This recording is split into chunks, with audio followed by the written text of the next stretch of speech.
County convicted murderer Scott Peterson has been resentenced for the killing of his pregnant wife Lacey and their unborn son. KTVU's Henry Lee was monitoring the hearing that wrapped up just about 45 minutes ago. He's live with the latest developments. Henry?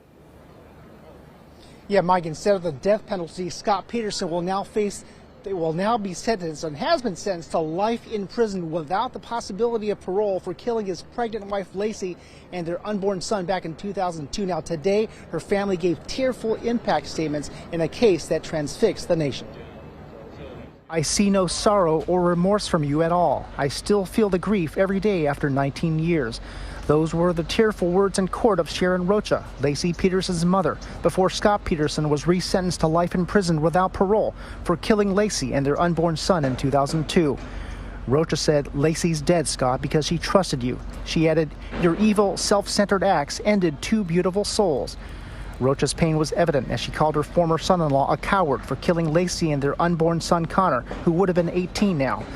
Lacey's sister Amy said, "I feel so cheated not having that special relationship others have. Because of you, our holidays will never be the same. She would have been the best mom." Scott Peterson did not speak. He wore a red jail jumpsuit and a mask and did not show any visible emotion. Peterson's original death sentence was overturned by the California Supreme Court on appeal. Justices said the trial judge had wrongly tossed prospective jurors who were against the death penalty, assuming they would not follow the law. Peterson had lived with his family in Modesto. Investigators say he killed Lacey at their home around Christmas Eve 2002 and dumped her body in San Francisco Bay from his fishing boat. His trial was moved to Redwood City because of publicity. Peterson's attorney, Pat Harris, said the evidence shows that burglars were responsible for the killings. He said his client is innocent. One of the things that really upsets him is this concept that he did not want to have a child. And he wanted to talk a little bit about that and the fact that he would never, ever harm Lacey and Connor. Now, coming up this afternoon at 4, 5, and 6, we'll hear from Janie Peterson, who is Scott Peterson's sister-in-law. She also spoke out on his behalf. Now, Scott Peterson will be back here in Redwood City for a week-long hearing beginning in February in his bid to get a whole new trial entirely on the basis of juror misconduct.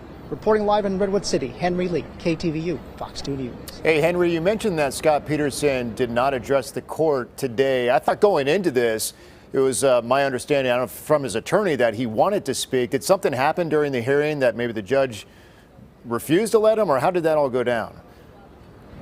Yeah, the defense attorney, Pat Harris, asked this judge, is he prevented from speaking? And she apparently said, no, he's not allowed. So we believe he wanted to make his voice known, but that did not happen. Just to make clear, this judge today was not the same as the trial judge who handled the original case. He has since died. And then the hearing that's scheduled, you said, for February, that's not a one-day thing. That's going to be much more extended. It's going to be possibly a week long to determine whether or not he would be granted a new trial. Yeah, it's going to be about a week, Mike, here in Redwood City. The judge will listen to evidence and try to rule within 90 days on the defense motion for a whole new trial on the basis that one of the jurors, Rochelle Nice, who folks have called strawberry shortcake because of her red hair at the time, did not disclose that she had filed a restraining order related to a domestic issue, and the defense says that she was biased against Scott Peterson. So the story continues into next year, and we'll be there to cover it. All right, Henry Lee live there in Redwood City. Henry, thank you.